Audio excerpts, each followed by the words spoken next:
everyone, my name is Sandra Merck, and thank you for coming. 50 years ago, no one would have imagined cell phones, or that drivers could use them in their cars. But now, society has evolved to the point of needing to make them illegal while driving. However, the danger doesn't just involve texting or cell phones. There are a number of things that can distract a driver. Just remember, every time you take your eyes off the road, even for a quick second, you may be taking time off of your life. So ask yourself if that message or a phone call or a radio station is worth your life. I hope many of you would say no. Texting or using a cell phone while driving is a form of distracted driving, which causes inattention blindness. And that's when the brain does not process what is physically within eyesight, as like a stop sign or a red light. Distracted driving plays a role in about 80% of motor vehicle accidents, whereas drunk driving is only about 33%. There are roughly about 40,000 deaths a year. 6,000 of those are from distracted driving, according to a study done by the U.S. Transportation Department.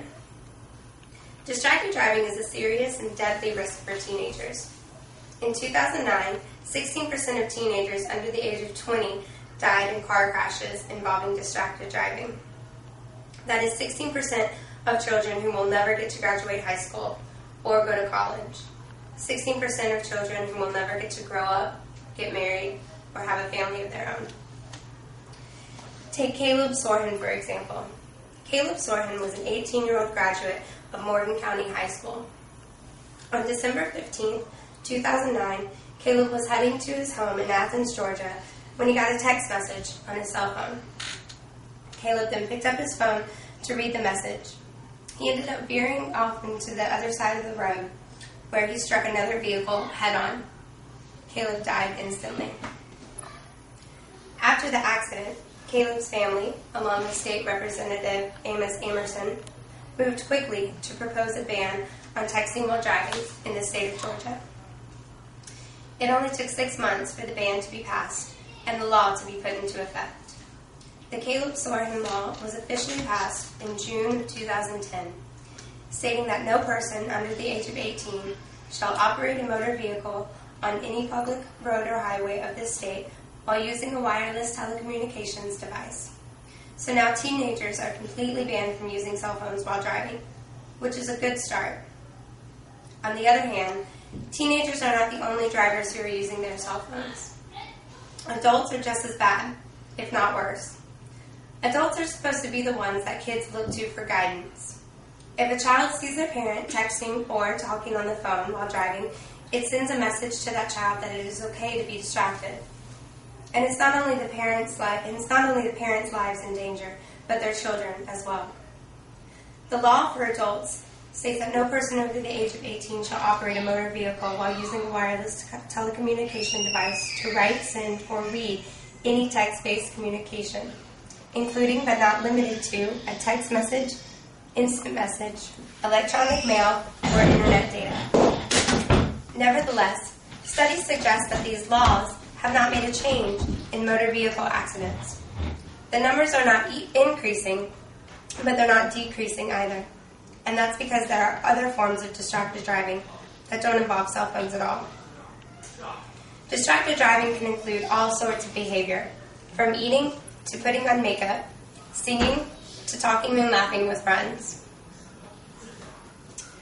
The problems with these distractions are that most people are not even aware that they're being distracted. Drive-thrus make it easy to get a quick meal on the go. Radios and CDs make it simple to get caught up in music while driving. And friends and other people that may be in the car make it easier to talk and laugh and to distract the driver. And there are even some drivers that completely disagree with this new ban. A man named Tim Datcher writes, "Since the law went into effect, I have not noticed a decrease in people I see texting. I just simply see more heads looking down at their laps. When I am texting while I'm driving, I am a more attentive driver because I am aware I am distracted." Do you think that Tim has a point? Drivers who text while drive at least know what they're doing and they're well aware of it. Well, the answer should obviously be no. Even if a driver is aware that they are distracted and that they may be paying more attention, they're not. A person using a cell phone while driving has the same reaction speed as someone who is legally intoxicated. So a driver may think that they are paying more attention while using their phones, but if another driver pulled in front of them and the driver with the cell phone had to slam on their brakes, chances are their reaction time would be delayed and they will end up in an accident. So it doesn't matter whether someone knows they are distracted or not. They are still distracted, and that's the problem. Educators are focusing more on distracted driving and the risk that it causes in hopes to prevent new drivers from being tempted to pick up their phones while behind the wheel.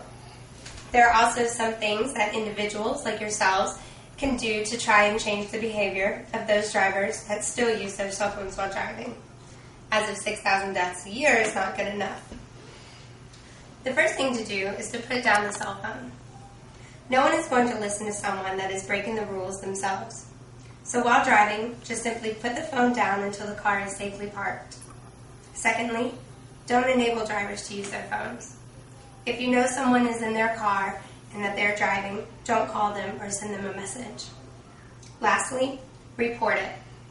If you notice that someone is texting or talking on their phone, pull over to a safe spot, park your car, and safely use your cell phone to call 911. Remember, it only takes a second to look away from the road and at your phone for a tragedy to happen, and no text is worth a life.